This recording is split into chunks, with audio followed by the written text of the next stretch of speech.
Hello. Pakistan के इम्तिहान तो जारी रहते हैं, लेकिन बाज़ इम्तिहान ऐसे हैं जो पाकिस्तान वो इम्तिहान देना नहीं चाहता, लेकिन उसके सर पे पड़ जाते हैं।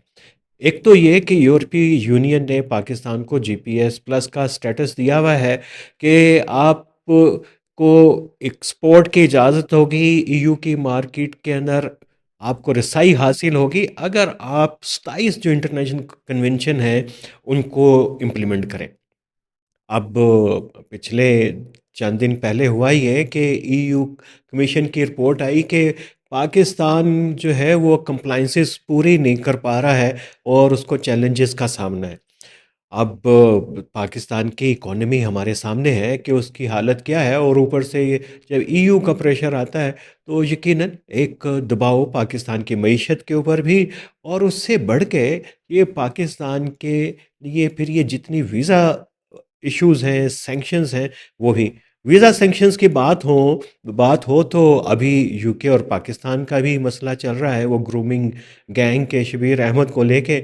और जो पाकिस्तानी निजात जो वज़ीर हैं इस वक्त गवर्नमेंट के अंदर, वो कह रही हैं शबाना महमूद कि हम वो 1972 के कवानीन में तब्दीली लेके आएंगे, और जो मुल्क अपने वो शहरी उनको कबूल नहीं करेगा तो उनके ऊपर भी वीज़ा सेंक्शंस लगेंगी। तो ये हो क्या रहा है, और इसका ताल्लुक क्या पाकिस्तान की अपनी पॉलिसियों से है, अपने शहरियों के रवैये से है, या कोई और वजह है? तो ज़ाहिर है कि हम रियासत को और उसके शहरियों को अलग करके तो नहीं देख सकते। जो शहरी हैं वो देखते हैं ऊपर की तरफ कि रियासत, उनकी इशराफिया, उनके अहले इक़्तिदार, ताकतवर कैसे बिहेव कर रहे हैं, तो उसी तरीके से उनके रवैयों में भी तब्दीली आते जाते हैं। अगर किसी मुल्क के अवाम ज़्यादा चलत्तर, चालाक और होशियार बनने की कोशिश करते हैं, तो इसका मतलब है कि वहाँ की इशराफिया भी इसी किस्म की होगी। और जब बाहर से कोई दबाव आता है तो वो बुनियादी तौर के ऊपर पीछे एक फ़लसफ़ा बहरहाल यही होता है कि आपकी इशराफिया का अगर रवैया ठीक होगा तो अल्टीमेटली ज़ाहिर है कि वो चीज़ें इम्प्लीमेंट भी करेगी, लोगों के रवैये भी ठीक होना शुरू हो जाएंगे।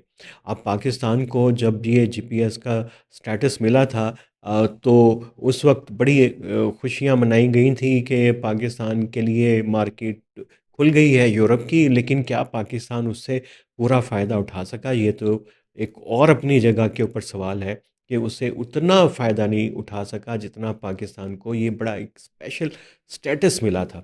एक तो फ़ायदा भी नहीं उठा सके, फिर ये 27 जो हमने कन्वेंशन थे इंटरनेशनल, जिसमें लेबर लॉज़ हैं, ह्यूमन राइट्स के इश्यूज़ हैं, मीडिया से मुतल्लिक हैं, वो भी हमने पूरे नहीं किए। बल्कि एक तरफ तो रियासत जो है वो सख्त रवैया अख्तियार कर रही है, अथॉरिटेरियन बनती जा रही है। बल्कि वो फ्रीडम इंडेक्स के मुताबिक तो पाकिस्तान इस वक्त हाइब्रिड रजीम के दर्जे से गिर के एक अथॉरिटेरियन स्टेट बन चुका हुआ है।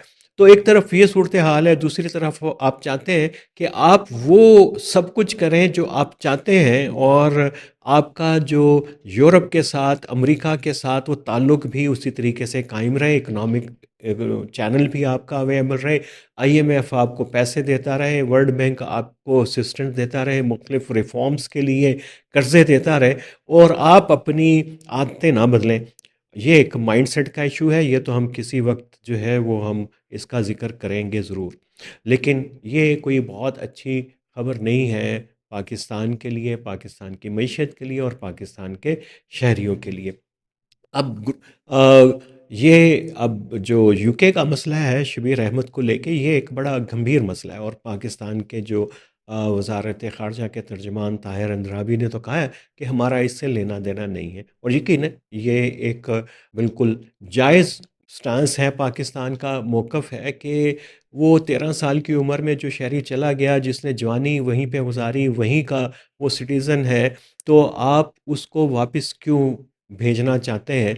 और सिर्फ़ ये कि आप एक्सटर्नलाइज़ करना चाह रहे हैं, अपनी जो ज़िम्मेदारियाँ हैं उससे फ़रार हासिल करने की कोशिश कर रहे हैं, और इसका मलबा पाकिस्तान पे या वो थर्ड वर्ल्ड के ऊपर डालते हैं। ये एक माइंडसेट का भी इशू है जो बाज़ दफ़ा वेस्टर्न कंट्री और ख़ास तौर के ऊपर तो बरतानिया का वो एक बड़ा कॉलोनियल माइंडसेट अभी भी उसका कॉमनवेल्थ के अंदर कॉमनवेल्थ यानी वो ममालिक जो उसके कभी ज़ेर तसल्लुत रहे हैं, वहाँ पे उनका ऑर्डर चलता है, वो समझते हैं कि हमारा उसी तरीके से ऑर्डर चलना चाहिए जैसे कि पहले चलता था, और उनके ऊपर कोई हर्फ ना आए उनके प्रैक्टिसेस का।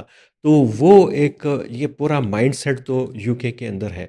और उनका एक ख़्याल तो ये भी है, ऑफ़िशियली तो नहीं, अनऑफ़िशियली बहुत सारे जो लोग हैं, ये समझते ये हैं कि इस तरह के जो शबीर अहमद जैसे करैक्टर हैं, पाकिस्तान या दीगर ममालिक को वापस किए जाएँगे। तो चूँकि वहाँ पे रूल ऑफ़ लॉ नहीं है, तो वहाँ पे उनको कोई सीसीटी और सीसीडी जो है, वो इस तरह के जो इदारे हैं, वो उनको मार देंगे और ये जुर्म का ख़ात्मा हो जाएगा। लेकिन एक तरफ तो अ, ईयू हमें कहता है कि सज़ा मौत ख़त्म की जाए, और पाकिस्तान ने एक अरसा तक इसको ख़त्म भी किए रखा। लेकिन जब ये एपीएस का वाक़या हुआ तो फिर पाकिस्तान को ये ख़त्म करना पड़ा, लेकिन दबाव अभी भी है। और दूसरी तरफ वो ऐसे क्रिमिनल्स को पाकिस्तान के हवाले करना चाह रहा है, जिन और इस ये ख़्वाहिश ये है कि पाकिस्तान उनके साथ वही करे जो पाकिस्तान के अंदर एक कॉमन प्रैक्टिस चल रही है। वो आपके इल्म के अंदर है, पंजाब के अंदर एक पूरा जो एक्स्ट्रा जुडिशल किलिंग का इशू चल रहा है, और अभी तो 1000 से ज़्यादा, कुछ नंबर 1400 के करीब बताए जाते हैं। तो यहाँ पे इशू चल रहा है, वो समझते हैं कि 1400 में 1-2 और भी इज़ाफ़ा हो जाए, ये माइंडसेट है उनका। लेकिन अपने यहाँ रूल ऑफ़ लॉ रखना चाहते हैं, एक अपनी मॉरल एज रखना चाहते हैं, और पाकिस्तान जैसे ममालिक को समझते हैं कि यहाँ पे तो चूँकि रूल ऑफ़ लॉ नहीं है, तो वो अपने क्रिमिनल भेजें, वो जैसे चाहें उनको डील करें और जैसे चाहें उनके साथ करें। लेकिन पाकिस्तान के मसाइल तो हैं इधर भी, गैंग रेप्स और इस तरह के इश्यूज़ हैं, और सेक्सुअल क्राइम्स की एक बड़ी रेशो पाकिस्तान के अंदर है। लेकिन ये ग्रूमिंग जो वर्ड है कि आप वरगलाते हैं बच्चों को, और फिर उनको पहले ड्रग्स के ऊपर और उनको पूरा एक सेक्सुअल सब्जेक्ट बनाते हैं, ये एक पूरा एक और तरीके का फिनोमेनन है जो यूके के अंदर है। अगर आप ऐसे क्रिमिनल्स को पाकिस्तान में कहते हैं कि ये इजाज़त हो, तो क्या पाकिस्तान की सोसाइटी के अंदर ये ख़तरा नहीं होगा? तो ज़ाहिर है कि इसके बहुत सारे सफ़ारती पहलुओं के अलावा हमारे समाजी पहलू भी इसके अंदर शामिल हैं। और एक तरफ तो ये 2 कशमकश है इस वक़्त, ईयू और प्लस यूके और पाकिस्तान जैसे ममालिक, आप बांग्लादेश, उनकी भी जो शुबाना थी, जो आईएसकेपी की फ़ाइटर थी, उनके साथ ही हुआ। और इसी तरह का दबाव कुछ और अफ्रीकी ममालिक के ऊपर भी वक्तन फ़वक्तन पड़ता रहता है। तो ये एक इक़्तिदार का एक इशू है, ये ब्लेम शिफ्टिंग का इशू है, और ये अपने इंटरेस्ट को प्रोटेक्ट करने का इशू है, और इसमें कंट्राडिक्शंस हैं।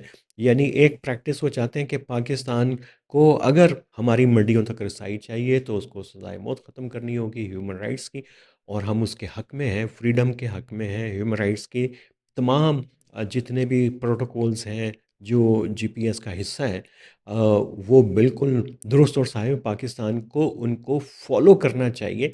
लेकिन अब कुछ चीज़ों के अंदर रिलैक्स करते हैं, तो उसमें इस तरह के वाक़यात जब होते हैं, शबीर अहमद जैसे ग्रूमिंग गैंग वाले, तो आपकी तवक्को होती है कि अब आप ये प्रैक्टिस जारी रखें। आप रूम क्रिएट करते हैं फिर उन रियासतों के लिए जिनको आप चाहते हैं कि कंप्लायंस करें, जो यूएन के चार्टर हैं, ग्लोबल नॉर्म्स बन रहे हैं ह्यूमन राइट्स के, फ्रीडम के, उनको फॉलो भी करें, लेकिन विंडो भी रखें।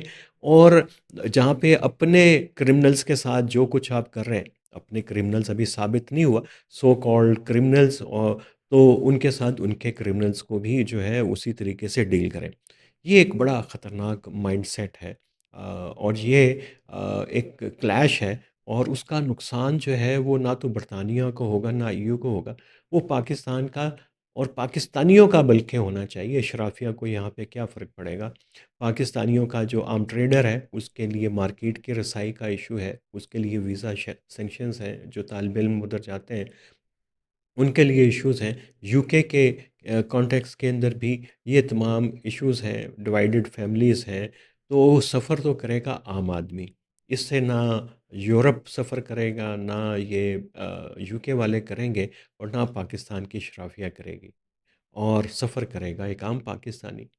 तो ये एक बहुत ही अजीबो-गरीब सी गंभीर सी सूरत हाल है और इसके पीछे जो पूरा एक नैरेटिव है, आज हमने उसको समझने की कोशिश की है और 1-2 दिन के बाद हम ज़रा पाकिस्तान के भी जो इंडिकेटर्स हैं गुड गवर्नेंस के, डेमोक्रेसी के, फ्रीडम के, करप्शन के, सिक्योरिटी के, ज़रा उनका जायज़ा लेंगे कि पाकिस्तान की रियासत क्या सोच रही है और अ कर क्या रही है और सोच क्या रही है। तो इसके ऊपर एक तज़िया करेंगे, 1-2 रोज़ के अंदर जुड़े रहिए नैरेटिव्स विद आमिर राना के साथ।